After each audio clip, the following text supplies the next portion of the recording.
your card list is odd. Like who's on it and who's not on it.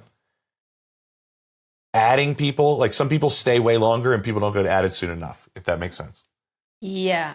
I get in my head a little bit when I get cards from people that I'm surprised they send it to me. Like, either A, they just have a big list and they're not really looking at it or updating it, or B, oh, they like me again.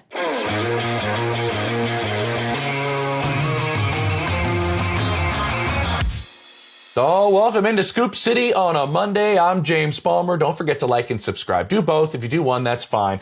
We had a massive week 16 of games. We're going to tell you who's now officially in the postseason, who's still in the hunt, who's still alive, and what it would take for them to get into the postseason, and maybe who impressed us in week 16 to take that team to another level, and we should start being believers. In this episode, we are going to break down the Jacksonville Jaguars. I was at that game. I've been a believer. Maybe some other people are now that they've taken down the Denver Broncos. Here come the Chicago Bears, the game on Saturday everybody's talking about with their win over Green Bay.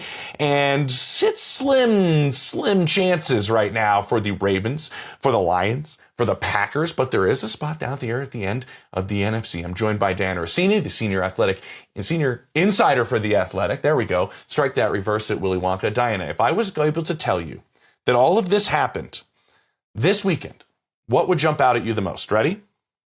The Patriots clinched a playoff spot. The Eagles won the NFC East. First time we've had back-to-back winners since 2004. The Panthers are now in first place in the NFC South. The Bears and Niners clinched playoff spots.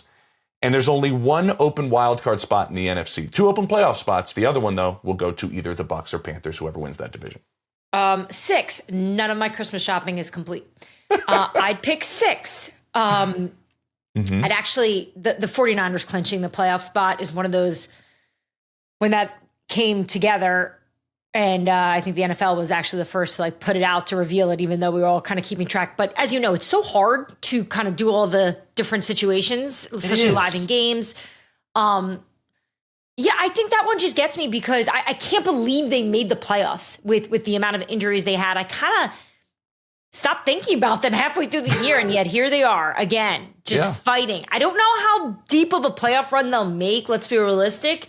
But the fact that they've been doing this with as many injuries and as banged up as they've been with all these missing pieces, lots of credit to them. But James, something I know that you were at the Broncos-Jags game, and I know you also consume games on the weekend sometimes, and you sit at home and the way I do. It's impossible to get things done when there's games on Saturday and Sunday, and it's a time of year where we have to do things. So I come up with jobs to do in front of my TV that I think I'm multitasking, so I don't feel so guilty that I spent hours on the couch. Yeah. Dumping my purse and going through my stuff. I redo my makeup kits, the dumbest things that don't need anything, whereas it's it'd be great if I went in the backyard and probably picked up all the sticks that fell from some storm we had recently, or if I went in the basement and actually cleaned up some toys.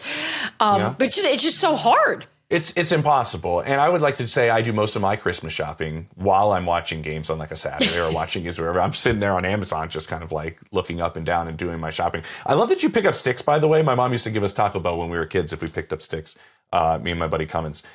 You mentioned this Jacksonville Jaguars game. I just want to say that there was a reason Mike Silver and I were at this game, and you go read Silver's article about the Jacksonville Jaguars who take down the Broncos. And they win that game, Dianna, 34-20. The Broncos hadn't lost at home since October of last year, I believe. They've won 12 straight. This is a Jacksonville Jaguars team that is coming. And let me kind of take you inside that locker room and outside of it, Dianna, because this is what I gleaned. It was a lot of guys coming off the field, more or less saying, 2 guys sprinted past me going, we tried to tell you, this is what we are. And guys even saying, what do we need now for the 1 seed? What do we need now for the 1 seed? That's where their mentality is. They've taken this disrespect and they've embraced it. Not every year you have an opportunity to kind of grab onto something like this. Liam Cohen has grabbed onto it, and they are in a spot right now that is pretty special. Well, this is perfect. Let's do this since we're talking about holiday gifts that we haven't shopped for. Let's pretend we're shopping now. Okay. And let's do sort of a wish list for some teams that we hope they get, maybe even this week, in order for them to have success over the next few weeks and perhaps in the playoffs. So the point you just make about the Jags, what sticks out to me is they've really leaned into the petty, and I love it. Yeah, I love the fact that they took Sean Payton's words of calling them a small market in his press conference this past week. And you talked about this on the show a few weeks ago, that Liam Cohen loves the fact that everyone has doubted them and has completely used it as bulletin board material and a way to fuel his team. So for me, I want the Jags to stay that way. Just keep leaning into the fact that nobody cares about them. Lean into the fact that everyone says they're small town, they're a little city, they're a franchise nobody wants, they're London's team, whatever it is that people say about them, because it works. And I think, why change now? They know what they are. Even when the CBS had up the brackets, right, of the way this is laying out. And I saw the Jags up there, and I even said to myself, as someone that covers football, holy crap, the Jags have won a lot of games. And scored a ton of points. We talk about it every week. Yeah, it's unbelievable. If you think about this, I mentioned the number one seed. If the Jags win out, and they have, I believe, the Colts and the Titans, I think. If they win out and the Broncos and Patriots each lose a game, they can get the number one seed. They could be the number one seed. The AFC could go through Jacksonville. I wanted to mention this, and this is exactly why they're winning these football games. I was standing on the sideline pregame talking to Tony Boselli, who's now in his 98th role with the organization, and he's in a much larger one and has a much larger say. And he was like, "You won't be in our building if you don't love football. It's just not going to happen. We've started getting rid of guys, and we're starting to really come together with what we've done." And he named two players to me, and I want to mention Jakobi Meyers. One was easy for them. They knew what type of player he was. He said we needed a couple of weeks to just solidify what we thought about him and what he brings to our offense, and we gave him the contract extension already because we were that sure about him and what he brings in terms of bringing this whole group together and the pro he is and how smart he is and the football he loves. The other one, Dianna, you wouldn't know. Tim Patrick was the other one that he brought up to me. Journeyman wide receiver. I believe he was in Detroit last year. I talked to Tim after the game because of this conversation. He said, I asked to come to Detroit. Asked to come to Jacksonville. I asked to be traded here because of what I thought this team could become. And Boselli told me these are the type of guys that are glue guys. And Tim mentioned it. There might be guys on this team that may not have super high ceilings, but what we have is a bunch of guys that they know exactly what they're going to get from. And when you coach those type of players, sometimes it's easier because they know every Sunday what everybody's going to bring. And I thought that was a fascinating way that Tim Patrick looked at it. He said, now you bring Jakobi Meyers into it. Parker Washington's in one-on-one favorable matchups all the time. He made the two biggest plays of the game, breaking that tackle from Riley Moss, going 63 yards down the field. He said, everybody just does their job because it's a lot of really, he used some colorful language, really bleeping good football players in this locker room. Couple things. We've talked about building good programs. Places that know what they want to be are the ones that are having success. And I don't think we ever include Jacksonville because they're new. And over the years, they haven't been good. They've been competitive at times. But I was having a conversation with someone in the league this morning about Jacksonville, and they were making a point of they've always been a talented team. How could you not be? You're picking in the top 10 every year for the last decade or so. There's skill there. They just needed the right people to lead them. And Liam Cohen's done such a great job. James Gladstone, the general manager, and Tony Boselli. I had a conversation actually with an owner earlier last week about how difficult it is to figure out how these coaches implement what they want outside of their office, right? Because a lot of these head coaches that go through these interviews can sell a certain thing, and it sounds good. And it sounds like it's going to work, and you believe in it and you get behind it. And then it doesn't always carry over to the field, doesn't carry over to the organization as a whole. Right. And this same owner actually used Jacksonville as an example of the setup that may work now in 2025 and moving on. Meaning you've got the Boselli, and you mentioned he's had all these different jobs within the organization. He's done all these things. And plus he's just got a good feel. He understands what good teams do. And then you have James Gladstone, who obviously is the brains. And it comes from the Rams and the way they do things there, learning under Les Snead and Sean McVay and watching the way they do things there and then how aggressive they are. Right before the trade deadline, remember I kept saying to you, they are dying to make a move. They want to do something, right? Because that's the world they come from. We exchanged a lot of texts about things that the Jags were trying to do. Remember that during the deadline? Yes, they were like bored. They're like, I want to do. They're like mini Howies. Like, I want to do something. Yeah, sit on your hands, Howie. it's such a good sign for this new chapter of Jacksonville. And look, I don't think Sean Payton actually meant to say it as a slight against Jacksonville. I don't think he went up there to be like, oh, I'm just going to put them down. I think Sean was actually talking about Jacksonville the way I think a lot of people around the league see it. And coaches that are looking for jobs and are taking into account a lot of things that a market can supply. Jacksonville has never really been a spot a lot of coaches want to go coach at because it is smaller.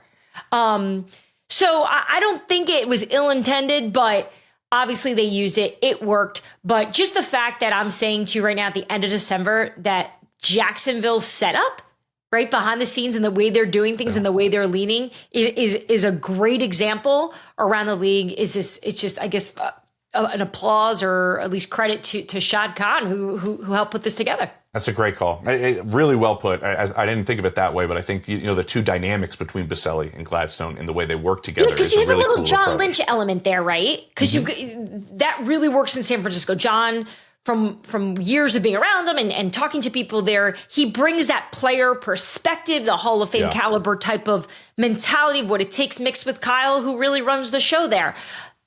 In Jacksonville, they have a little bit of that mixed. You got Baselli with Gladstone, the brains, and then, of course, Liam Cohn's got just such a good feel for his team. Yeah, it's outstanding. And Baselli has a ton of trust from Shad Khan. I think that's a big part of this as well. Why Philly, you mentioned now, James? Yeah, I am happy because I have been talking to the Jags. I have been bringing them up quite a bit. I appreciate us having this conversation. And by the way, they're doing it without the guy they traded up to the number 2 spot to get in Travis Hunter. I saw him actually in the tunnel on crutches, full knee brace, coming back from that knee surgery, still not putting any weight on it. I will say this, he asked to come on this trip, I was told. He kind of came on his own, wanted to come out to Colorado and be with the team. Cool. And I guess be close to Colorado. You always find out that stuff. I never think to ask that. It's so smart by you. All right, so give me the Broncos wish list? Broncos team better than anyone. Yeah, the wish list for this Broncos team. Because remember, they have 2 games remaining. If they win them both, they get the number 1 seed, and they have Kansas City and they have the Chargers. And so they really do still control their own destiny. They really were upset about this one. Working that locker room after the game, this is it. They're excited that they have a quick turnaround. I was joking with a couple of players, not really joking, but they were like, I wish we played another sport. I wish we played basketball or baseball, and you don't play so well. You didn't execute the way you wanted to. You play again. These baseball players, you go 0 for 4, you play the next day. We got to wait. We're excited we don't have to wait, that they play on Christmas against Kansas City, because they thought defensively, that was the specific part that's jumped out at me. This is a defense that's been a little leaky over the last couple of weeks, and they thought they got pressure with 4, Dianna, but then they started doing some different blitz stuff and just didn't execute it well, didn't tackle well. I think they had more than 10 missed tackles, and I was just kind of told, we play that way, we're not going to win football games. We can get back on track against Kansas City very quickly with some of the issues we had on the defensive side. So I want them, my wish list is a memory like a goldfish. Let's forget this game. Let's go right into this game against Kansas City. Let's fix the things execution-wise, tackling-wise on the defensive side of the ball. And there's another little thing that's come up with them, and I've been kind of mentioned this to, in that locker room. When they get a bad penalty, and they are one of the most penalized teams in football. They came into this game with over 8 penalties a game. Only team worse, Jacksonville, actually. When they get a bad penalty, they get down, and they give up big plays after penalties. So let's have a short memory there as well when we have these penalties. I like the hybrid of the memory there. And it can work. And I like the fact that they're leading into, I can't wait to play on Christmas. Let's get back out there. So you know how we talked about New England last week after Buffalo? We were like, all right, I know it's weird to say and coaches and players don't want to hear it, but sometimes you can have some good losses, right? Because then you can really amplify, magnify the mistakes, and you focus in on them so much you actually really start making better improvements. I mean, look at everyday life, right? Whenever you're struggling, it forces you to lock in just slightly more because nobody likes that stinky feeling. I don't know. Maybe for Denver, this is good, right? They were riding high. You've got a coach that believes in them so much. Maybe they were smelling the roses a little too much, and this is just going to give this team some grit back for Christmas Day. So, and look, they love playing the Chiefs, even if it's not the Patrick Mahomes Chiefs. It's still enough to get them motivated. So, I like that short-term memory there. Great point. And it's funny because that ties us into what we got to next. Some guys in that locker room were saying, "Hey, if we have our misstep now, it's better now than in our first playoff game." Right? That we roll in and then we make the mistake then and we're eliminating, our season's over. You mentioned something about the Vrabel you saw the Mike Vrabel you saw maybe on Monday after that game against Buffalo, and you were kind of like, I feel like he was maybe in a better mood than I was expecting, remember? And I'm kind of curious what he maybe thought with the way his team was rolling. They lose to Buffalo, they come back and they bounce back and win this one where they were down 11 with 10 to go. And they beat the Ravens. Whew. What do you see from the New England Patriots? What kind of wish list thing do you like about New England, about what you saw with this game? And now they are in the postseason. This was a character win for the Patriots because I think there were a lot of questions about who they really were or who they really are at their core. I think a lot of people have leaned on the schedule. I think people think they've had a little bit of luck on some situations or in some things. Maybe Drake is not as good as we think, and he's just getting by on some of this. So he has the worst game of his season against the Bills, and he was very open about it. Like anything I watched him do, like interviews, I think Sunday night had something with him, with McCourty, and he was pretty open. Like, yeah, that was not great. So I remember watching that thinking like, well, he's just adding more pressure to himself now, right? Because he admitted it wasn't good. So he better be able to bounce. And that's exactly what he did. I feel like I learned more about Drake Maye against the Baltimore Ravens than I did in any other game this season because he was accepting the pressure. He wanted to be the clutch guy on top of the fact that he just bounced off a really bad game that he played that they lost in. I noticed Mike Vrabel was happier on all the appearances he did earlier in the week. Yet after the game, the Patriots posted the post-game video, and I don't really think he looked that happy. Like he actually looked almost unsatisfied. And I think that was because I don't think the goal is the Baltimore Ravens anymore for the Patriots. I don't think that's what it is. Whereas like in the summer, we would look at the Ravens on the schedule and be like, oh, I wonder if they could beat them. You know, oh my gosh, Derrick Henry, Lamar Jackson. This is to win the division. And I think that's what they have their eye on. Yes, the playoff thing. I almost think they didn't even know about the playoffs. They were like, what? Because just the way the math worked last night, no one can keep up with it. But I like that I believe in the Patriots more than I ever did this year. I know I've been down on them a lot because I just didn't expect them to be this good. But much like Dory, my memory is going to be very short here. I'm going to forgive myself for that because now I'm all in on the New England Patriots. I love that you're all in. I love it. I think Drake Maye has put himself back into that conversation possibly for MVP as we kind of eliminated him like we did one week and then we throw him back into the mix. He's playing outstanding. I love the way that that entire group is playing for Mike Vrabel. And I feel like that's all part of Mike's style of coaching, right? The way he I don't think he's good from ahead. Like, I don't think he wants to be the lead dog. You know, I think he likes to make his team chase. They've got 8 different injuries during the game. Morgan Moses is going back out there after he was already taken out of the game with injury, but he's playing through it. They fight for each other. Cardi B and Steph are partying afterwards. Can you tell, by the way, I'm like way too into their, like my Instagram is filled with players and the things that they're doing, and I really need to stop. But you learn so much about them this way. It's access you can't really get anywhere else, which, by the way, it makes it really challenging to go back to the Coach of the Year conversation, which I'm sure we'll pepper back in the rest of the pod. But like, I don't know. After that Bears win, is it Ben Johnson? The 49ers in the playoffs? Is it Kyle Shanahan? Mike Vrabel's doing something I don't know if we expected it to be this good. I don't know. Is it Liam Cohen? Is it like throw him in the mix? Like, I mean, there's just the list is actually very long. You could say D'Amico Ryans after an 0-3 start down there in Houston. Mike McDonald out there in Seattle. It's a long list. We mentioned him before too. Sean Payton could be in the conversation, certainly, with what he's done with that team. Now, there was another team in that game. Obviously, Dianna, things have not gone the Ravens' way, the way this season has gone, specifically for Lamar Jackson and the health of this team and the health of their quarterback. He leaves with that issue with his back. We'll see what happens moving forward. Just another injury for Lamar Jackson. So my wish list, honestly, thing for the Ravens was going to be, when we discuss this, an MVP quarterback, because they've had an MVP quarterback almost every season. Lamar has been a starter. You could almost say he's in the MVP conversation all of those years. If he was playing that way this year and he was healthy this year with the landscape of the AFC, I'm curious what the Ravens could be and the Ravens could be. And we may just not get a chance to see it.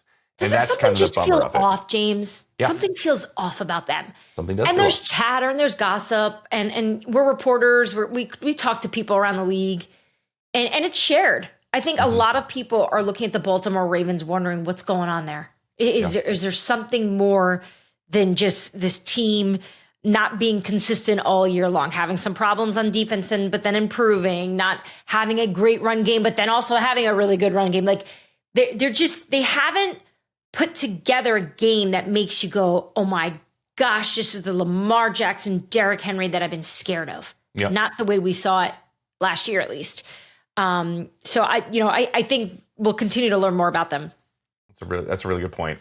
Just to let you know that any Ravens loss or Steelers win over the final 2 weeks will eliminate Baltimore from playoff contention or winning the division race. So they're really hanging on by a thread here with Lamar Jackson. And you're right. I know you've done the same thing. This is the time of year, really quickly, where we talk to these coaches that could potentially, in this hiring cycle, whether it's coordinators and who they might be pairing up with and who they're talking to and what they think they might get in terms of interviews. When I talk to these candidates, Dianna, I'm curious if it's the same as you. There's 3 teams they look at going, well, if Stefanski leaves the Browns or Tomlin leaves the Steelers or Harbaugh leaves the Ravens, that throws what we're all looking at into a bit of a loop compared to what we think we are. And that's why I think everybody's kind of looking at the Ravens, because all these candidates are curious. If any one of those 3 names becomes available, that changes their chances of potentially landing one of these jobs because those guys could be available. It's fascinating. Yeah. So that brings us to the Steelers. They win one of the most insane finishes we've seen in recent memory, 29-24 over the Lions. And I had to watch this like multiple times because it happened right at the end of when I'm working these locker rooms in Denver between the Jaguars and the Broncos. And I'm watching it back on my laptop in the press box with my headphones in over and over again. I'm like, wow, nobody in that building knew that the Lions had lost with the way that was announced from Carl Cheffers, the lead referee. Like, it was the play as a touchdown. It was so loud, to my understanding, that nobody really heard the rest of what he was saying. I was watching, so let me tell you how I viewed it. Yeah, give me your experience. I only had that game up. Okay. First of all, it took way too long. It should not take that long for the refs to figure that out. And by the way, that's just not my opinion. That's from people I talked to today in the NFL. Like, coaches, players were like, what was that about? Like, especially people that were playing at that time were asking, like, what happened there? So that's my first issue. My second issue is the way it kind of came together and how confusing it was. Obviously, Nance and Romo do a great job. They're the number 1 team, but Tony kept kind of calling out what it was, but they weren't sure. And I'm not trying to cover the media here, Andrew Marchand, but I don't think they were doing their best job explaining to us at home what was going on. I was trying to read Jared Goff's lips because he was trying to talk to the officials. They kept pushing him out. He kept going in. They kept pushing. By the way, like, that is what you do. Like, good for Jared Goff. Like, influence. Like, also get captain. in there. By the way, that is some of my favorite things that players do, of when they just assume and try to make everyone believe in something and do some of the acting. Like some people were accusing Jalen Ramsey of, the total pullback, and Aaron Rodgers is sitting there chill, waiting for the thing. Look, it was confusing, but then once they sorted it out, it made all the sense in the world. But what a devastating way to do it. What a devastating way to end when in a must-win game, really, for the Detroit Lions, who had every opportunity to win that game, who at times seemed like the better team. Mm-hmm. Right? Like, it wasn't one of these, it's like, it's so obvious the Steelers are better. When you watch some of these games, it just, it can't be hidden. This was like, the Lions have a shot. They should be better. But they just came up short. Yeah. Yeah. It's wild. And now Pittsburgh's in a situation to where before they even play on Sunday, they could be into the postseason. If the Ravens lose their game on Saturday, they're just in before they even play the Browns on that Sunday coming up. And there's another... As we're talking about watching the screen and the replays and seeing replays from every angle, there was an altercation with DK Metcalf and a fan. It was so crazy because CBS, this is where CBS was fantastic. On it. Their cameras caught it. This is the benefit of the number 1 crew. I don't know if everybody at home knows this. When you have the number 1 crew, there are more cameras. There are more eyeballs. There are more trucks. If you're at a stadium, there's more just stuff in the building because the broadcast is larger. So, for example, this Netflix game that I'm working on, Forward Lions Vikings, the CBS production crew is doing the game. right? So the people that I've been communicating with, they're all CBS people. So they told me that on a normal game, they've got like 15 to 20 cameras. Okay. For Christmas Day, they're going to have 45. Whoa. What? You're literally going to get a shot of every single person. Even in the stands, you're going to get everyone like skull. Dude, Diana, don't pick your nose. They're going to have a camera on you the entire time. I'd fit right in. I'm covering the Lions. They like to celebrate by picking their nose. Yeah, it was in your article. Yeah. Although on Sunday it was picking earwax is what they've changed now because I guess they just want to keep it. They just want to keep it gross there. I got to ask St. Brown that like what that's about. So, look, I think for the Steelers side of this, DK Metcalf, I'm sorry, I didn't mean to change the subject there. Yeah, so the DK thing, look, I'm in touch right now with some people in the league office and with the Pittsburgh Steelers to find out what's going on here. Most are expecting a very big fine. But I think a lot of the conversation that people are having right now is how come in the game the Steelers didn't do anything? Why didn't Mike Tomlin get informed by someone in communications, somebody from the league office to call down to their head of comms and let Mike Tomlin eventually know here during the game? But they obviously didn't do anything. They didn't do anything about it. DK played in the game, but I don't think it would be surprising if there was a suspension. Yeah. We're taping this Monday afternoon at about noon. So obviously that's where this is going down. Maybe new information does transpire after that. And remember, he was not flagged within the game from the officiating crew, right, Diana? So he can't be ejected from the game, even though the cameras saw it, because there was no infraction seen by the officiating crew, which was a part of it. I'm going to give you my wish list situation here for the Pittsburgh Steelers, who are still very much alive in terms of postseason play.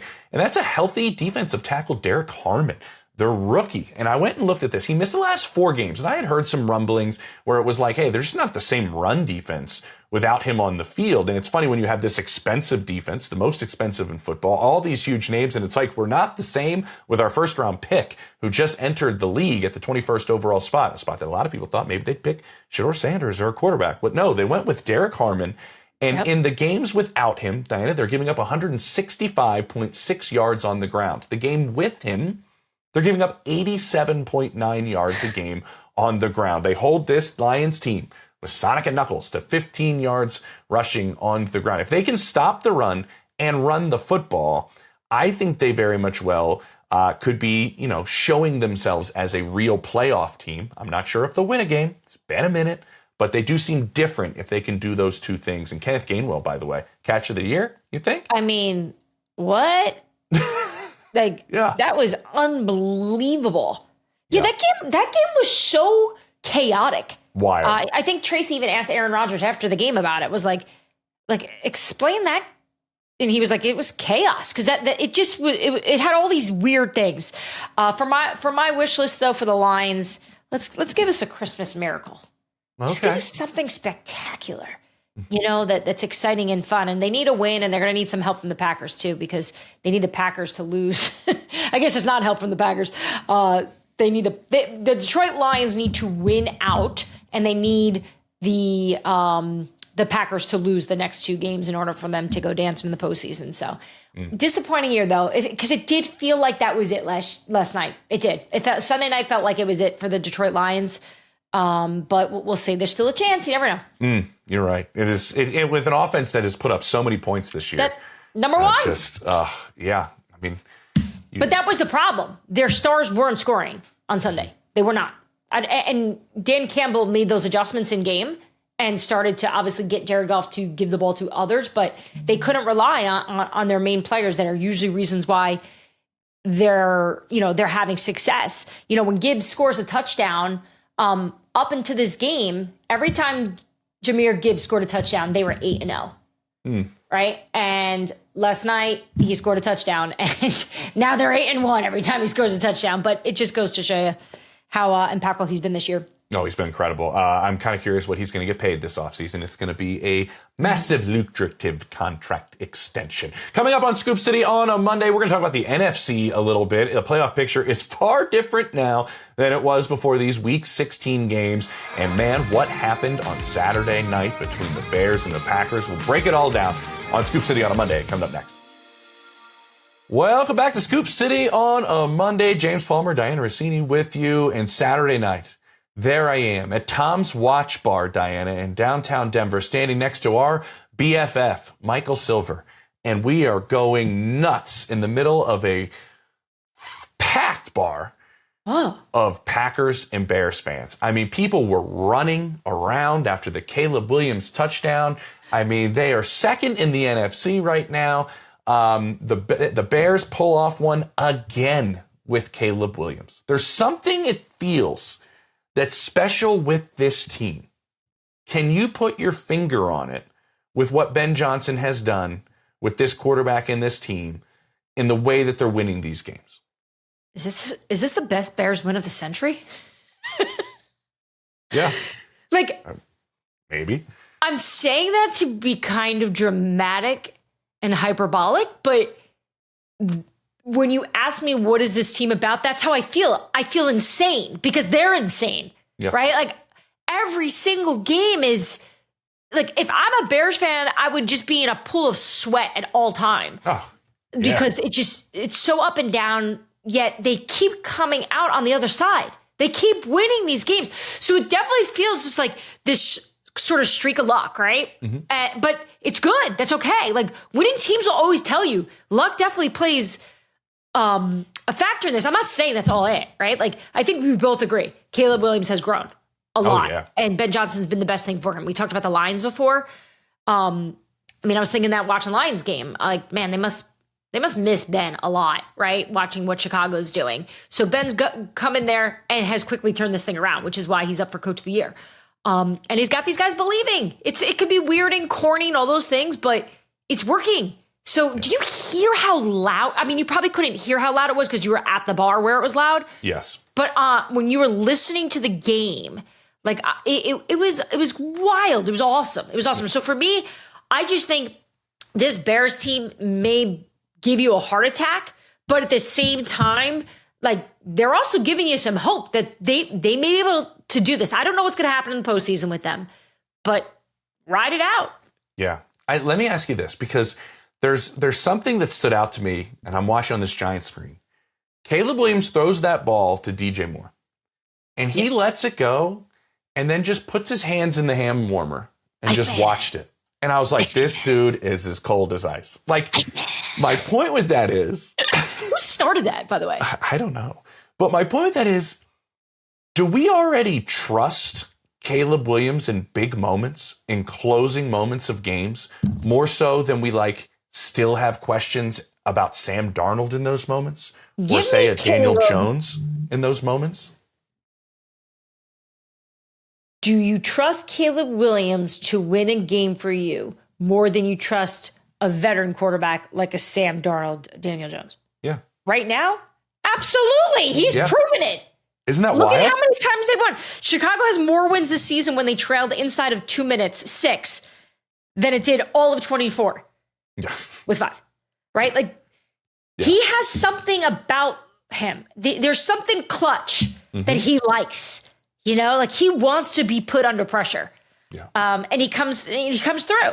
He said they practiced that play during the week. And it just worked. Like it just worked. That was not an easy throw. No, it was a great throw and a great catch. Yeah. All of it. Just outstanding. I know a lot of things fell their way, obviously. So let's talk about the other side of it. When you look at what happened with Green Bay, you lose Jordan Love. You can't recover an onside kick, which everybody I'm talking to on the Jaguars sideline on Sunday, this is all anybody's talking about in Denver pregame, by the way, with either team. Like, did you see the Bears-Packers game? Like, what the hell happened? Everybody's like, you can't recover an onside kick anymore. Like, that just doesn't happen. No. But it did. And there's a drop on a 4th down from Malik Willis. And so I know a lot of things fell the wrong way for the Packers. And we keep hearing the same little conversation, Dianna, about Matt LaFleur. And I think Matt Schneidman, who covers the Packers for us, has done it brilliantly on this show several times about breaking it down and what Matt's future is. But the funny part is, with him not getting a contract extension before the start of the season, and this being a legitimate Super Bowl contender, anybody I ask around the league about this upcoming coaching cycle goes, that would be insane if they moved on from Matt LaFleur. Like, why would you do that? Have you heard the exact same things? Silver walked out of the game with Sean Payton last weekend or 2 weekends ago and was talking to Peyton about LaFleur. It was when they played the Packers. Yeah. That's what it was. It was when the Broncos beat the Packers, and Mike was just sharing that, there was some chatter that maybe Matt, because he didn't get his contract extension, would be in trouble. And Sean was like, what? Like, like, what are you talking about? And there are a lot of people around the league who have tremendous respect for what Matt LaFleur can do as a coach, as an offensive play caller. He has done an exceptional job. And I think it could be one of those situations where you almost don't even realize what you have. Let's just say for this pretend story. Okay, give me a pretend story. Move on from, they say, you know what, we need a change, whatever their excuse would be. You're not winning. You're not getting us to the Super Bowl like we're building this team to do in their minds. Who are you hiring out of the group right now? Because could you imagine if the New York Giants thought they had a shot at Matt LaFleur? They would, whatever plan they got going on right now in that building, they would kick it and light it on fire and go get Matt LaFleur. Yeah, everybody regroup. Somebody stalk Matt LaFleur to his car in the parking lot in Green Bay. Yeah, and we're not overstating this. Like, there are a lot of people in the NFL who listen to this podcast, and I will tell you, this will be the most common thing they reach out about. Like, yep, you are absolutely right about Matt LaFleur. Like, he's just one of those coaches that, when he made that jump from offensive coordinator from the Tennessee Titans into the Green Bay Packers, on the flip side of this, there was a lot of reaction of, whoa, this may be too big of a job for Matt. There is no way. Almost the way when Sean McVay was hired at 30 years old from the Rams, of no, too big of a job. Both have had so much success. Obviously, Sean doing a lot better with getting a Super Bowl. He's got the quarterback. And Matt having success when Aaron Rodgers was there and developing Jordan Love here and trying to find it. But I think Green Bay I would be just very disappointed if that's what they thought was the better move for them. But you never know, James. We do this all the time. There's always that one that makes you go, huh? There's always the one shocker. It always. I know. I had a coach recently say who's going to be the shocker this year, and we went through like every team, and it's just like it's crazy to think that there's people. But look, sometimes it works out. We've seen it before where teams fire guys that you think, no, that wasn't a good idea, and then they go on and hire the new person and it works out. But you know what I always think about too? Just like Liam Cohen having so much success in Jacksonville and all that drama with Tampa Bay last year. Remember all that? Oh, yeah. Sneaking out in the dead of night. I remember talking to people in Tampa and the stuff they were saying. They were so mad. That was so drama. Oh, I hope we have one of those again. It was, yeah. That was an entertaining one, man. That Jacksonville job had a different perception to it throughout the entire course of the process. So you mentioned the shocker. I would say every coach I've talked to would all be shocked if that ended up happening, but you never know what transpires at the end of a season. How about this? The Carolina Panthers. We don't talk about them very often, but when they go and play the Tampa Bay Buccaneers, a team that has won the division 3 straight seasons in a row, they start 5-1 down there in Tampa. Remember, Diana, we were having that conversation going, is Baker Mayfield a legitimate MVP candidate? Is he going to get a massive contract extension this offseason as he's due for maybe another raise? Is this a real Super Bowl contender? And now they are no longer leading the NFC South with the Carolina Panthers now atop the division. Now, the division is still not decided, but what is your take on the Carolina Panthers and the job Dave Canales has done, and more specifically, as I mentioned, off-season quarterback kind of contracts? A decision needs to be made about Bryce Young and his 5th-year option this offseason as well. Well, for the Buccaneers, I'm a little concerned that this is how they bounce back after Todd Bowles went nuts after Thursday Night Football, using the F-bomb more than not Todd Bowles like you and I combined in a year, which is a lot. Like, man, if your coach losing his mind like that doesn't get you going, it's going to go down as like a famed rant. And then to come out and look that way. Now, for the Panthers side to this, which again, like you said, surprising, we're talking about them. They've been really inconsistent this year. They've beaten some good teams. It's almost like they're not asking Bryce to do too much, but he's making those key plays.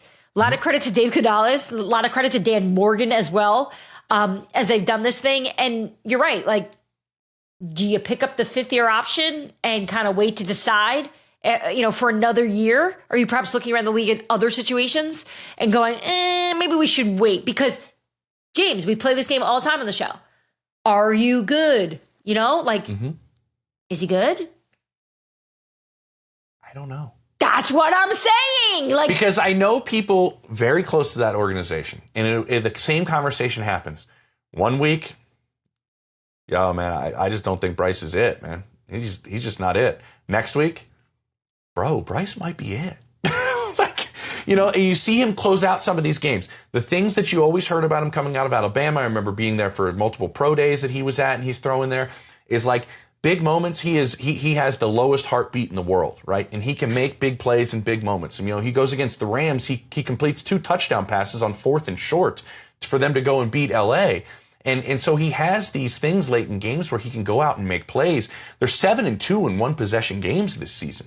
That's pretty good. They got 4 fourth quarter comebacks. And you saw what he was able to have, another fourth quarter game winning drive in this game where he leads them down for a field goal and they win 23-20. Dave Canales, though, has been really, really, and Bryce is connected to this, to my understanding, Dianna, how do we find consistency? You mentioned some of those wins. Let's think about the way this season has gone. Since their week 7 bye, they haven't won back-to-back games. They've alternated every single week.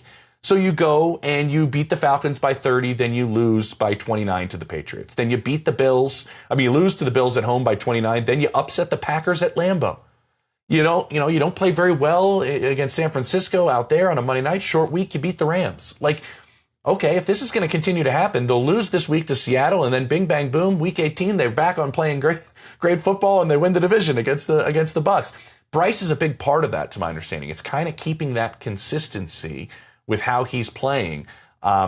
And you're right. They'd like him to not throw the football a ton. They'd like to run the football well. They'd like him to get out and escape, some of that pressure outside the pocket. If you contain him and keep him in the pocket, it's a little bit tough.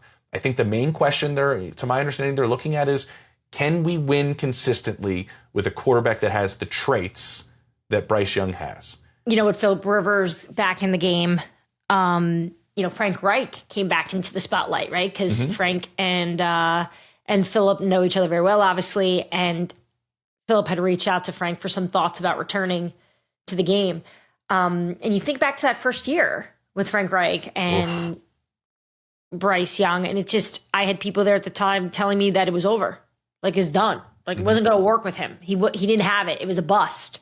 So I find myself rooting for Bryce sometimes. I kind of do too. Yeah. Right? Just because it's nobody expects it. Everybody always on social media likes to put up the picture of him and Mina Kimes standing next to each other and they're the same height, or Mina's taller. I don't know, whatever it is. And it's just, I give credit to Canales for not giving up on him too, knowing that it was never that good there. And you said it a couple shows ago, the whole David Tepper element in this. We haven't talked about him once this year. Nope. Not once. And whatever he's done, I hope whoever's advising him deserves a Christmas bonus, because they've done David and Nicole have both done a really good job, I think, of just letting Canales and Dan Morgan run the show. Yeah, that's a really good point. And the defense has played better up front. Monster in the middle there. They got J.C. Horn out at a corner spot. And they may have the rookie of the year in T-Mac. He legitimately has a very good chance of winning rookie of the year. And a lot of people questioned that pick, going, does Bryce Young need another target? We took a receiver in the first round last year. We have other needs. We need it. And it seems like that was, they saw something in the two of them. They threw before the draft, and Bryce really liked him. It's an aspect of this offense. We'll see. But I do think that they hit on Dave Canales right now. I think that's the thought more specifically, that they have done building something in that spot. It's fascinating. All right, coming up as we close out this show on a Monday, Dianna and I are going to discuss what our least favorite Christmas song is and maybe what bothers us about the holidays. Quite a bah humbug finish here on a Monday on Scoop City. Welcome back to Scoop City on a Monday. James Palmer, Dianna Russini with you as we close things out. We're just days away from Santa Claus and Christmas, Dianna, if you celebrate. And there are certain songs that we adore. There's certain Christmas songs that just make you feel something, right? Some sort of nostalgia, if you will. But then there's other ones where you go, yeah, this ain't it. This ain't working. I had a friend once when I was playing Metallica in my car in high school, where I thought I was kind of like a Metallica guy for like a minute, and I really wasn't, but I thought I was. He was right next to me, and he hit just the eject button, took the CD, and threw it out of the car. Like, out of the car while we were moving. And he's like, I can't stand Metallica. What compact disc is getting literally ejected from the vehicle if you hear that song come on? I just love the thought of putting a tape back in my car. Oh, I still play my mixed CDs. Seat, like underneath my seats. Oh. Did you have like a big CD case that you had in your car? Please, like all the cool girls had the CD case that had a certain order to it too. And most of the time I never even took them out. It was just for show. Like I didn't even really listen to them that much. Meanwhile, if you open it up right now, it'd be like Britney Spears, Christina Aguilera, talk about some Jessica hot jams. Simpson, like horrible music. Okay. Which my music taste has not changed, but I am a big fan of like starting my day with Christmas music on in the kitchen when I have my coffee before everyone gets up. Keep it on low. And I like the classics. I just like old school Bing Crosby, Nat King Cole, those types. But every once in a while that one gets in there and it really upsets me. And it's Santa baby, just slip a sable under the tree for me. Like, it's sexual, it's inappropriate, it's weird. I don't know if it's like the wife singing to the husband or if she really is in love with Santa. I hate it. That's a bad one. So you get it, right? Like I know exactly what you're talking about. And I'm laughing really hard and you'll understand why. Like she wants yachts, she wants gifts for like, what are you going to do for it? Yeah. Like, what is that about? That's not the Christmas spirit. No, it's not. So that one I can stand. And of course, look, by the time Christmas gets here, you've heard the ones you like so many times that the ones you like, you kind of flip on. That you're like, I can't do it anymore. Like all I want for Christmas, I can't do anymore. I'm done. I'm good. I'm all set. First week of Christmas, yes. But by now, I need a change. I'm ready. I'm almost ready for regular music soon. What about you? What pops up that you're like, oh, nails on chalkboard? It's so funny because it's exactly in the same vein as yours. Oh, I saw Mommy kissing Santa Claus. Again. If you read the lyrics, if you really listen to what's being said. We're not slut-shaming here on Scoop City. This is really bizarre. I mean, a little Michael Jackson is singing about his mom kissing Santa Claus. And what would happen if Dad saw this? She's tickling him. Like just so bizarre. Like I have the lyrics in front of me. She didn't see me creep down the stairs to have a peep. She thought I was tucked up in my bedroom fast asleep. Then it says, then I saw Mommy tickle Santa Claus, tickle Santa Claus underneath that beard. Oh my God, what is happening? Like what? Like, and then when you're teasing your own father that he didn't see this. And oh man, you'd be so upset. Like if Daddy had only seen. Does Steven, our producer, put a rating on our show? Like did we just take Scoop City into R-rated? Yeah, TVMA, I think it is. I don't know. What if this adult is NC-17. tickles? But then you go like, if Daddy had only seen. What a laugh it would have been. That's not funny. That's adultery. Right. You're a homewrecker, Santa. That's adultery, Santa Claus. This is just a really creepy song for a little boy to sing with his brothers. It's just very bizarre, and I don't like it. Brings me to, I think it's I've hit the point of the year, not even the month, the year, where I think I'm just delirious. I find stuff 10 times funnier than it probably is, but I actually love this mood I'm in. My family does too, because I just get weird. Yeah. I sat at my kitchen table rewatching the Saturday Night Live skit that they did on Saturday of the Home Alone scene. You know the way this works. James, I sent it to everyone in my... I am not a sender of video person unless I think it's excellent. I want people to feel like they get a message from me. They have to stop what they're doing and watch it now. So because you do have that friend that sends too many and you're like, here's another one, and you don't even open them anymore. Jane Slater? Yes. Like, way too many videos. So when you get it from me, you got to be like, all right, I'm going to watch this. And I sent it to you. You did. And You'd already seen it 8 times. I'd already seen it 8 times. And this is what happened in my household. I'm sitting there. I keep walking by Nick's room. I'm like, is he up yet? Is he up yet? I can't, because I want to show him the video in the morning. Like, was he going to wake up yet? I literally get a text from my dad that says, did you see the Home Alone SNL bit? Epic. And I go, I'm literally waiting for Nick to wake up so I can show him. I'm glad your dad found that entertaining. I sent it to my dad, and he's got a really dry sense of humor. And I expected him to like hit me right back, like thinking he was so funny. He wrote, that was very graphic.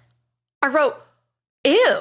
Graphic. Like, go get out of my life right now with that attitude. Yeah, like, seriously. This is comedy. It was pure gold. It was outstanding. My dad's at that age where I think death is close, so he's worried about it. So he sees anyone die, and he just we don't want to ruin it for you if you haven't seen it. But if you haven't, make sure you go to. You should probably just find it online now. They have it up on NBC.com to check it out. But I think the laughing goes along very well with some of the irritation that the holiday brings, because it's like it's the family, it's the stress. Even this morning, my husband was like, I have a pit in my stomach and I don't know why. I'm like, it's called Christmas. Yeah, 100%. I just said to my wife, I was like, Meg, the wild thing is like, if I can just get through this next 10 days. And then I was like, wait a minute, am I talking about like spending time with your family in the holidays as if I could just get through this, like forcing my way through? But that's where it's at right now. And Colin Jost's buzz was absolutely outstanding. I was pulling into a grocery store parking lot, and I looked down at my phone, and that caused me to then, I guess, back up traffic a little bit. And so the car that was like coming to make a right made eye contact with me. He killed my soul with the way he stared at me like I was the one you hate in the holidays. He's like, come on, let's go. Yeah. We got to get this done. We're not here to be on our phones while we're at the Whole Foods parking lot. You know what I mean? Like, move. Yeah.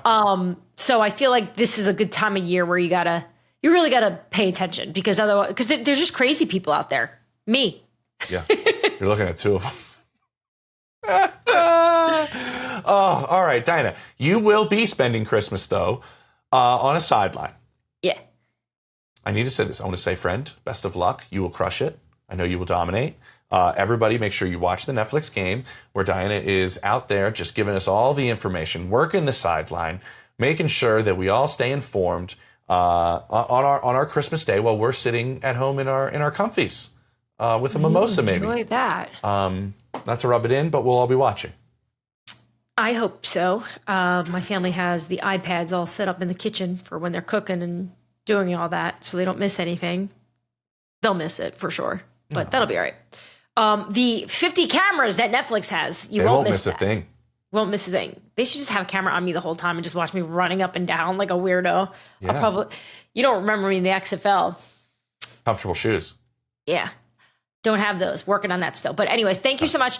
I will not see you before Christmas. So Merry Christmas to you. Enjoy the week. I hope you get everything you've ever asked for. And just, I really hope Meg isn't kissing Santa under the tree and tickling. No, I mean, I'd be visibly upset. That's grounds for filing for divorce, and all of a sudden everybody thinks it's a big hoot. I don't think so. Right back at you, friend. To Kevin, the boys. Have a wonderful holiday. Love you. See you. Bye. Thanks for watching Scoop City. Don't forget to like, subscribe, and feel free to leave a comment. New episodes of Scoop City drop every Monday, Wednesday, and Thursday.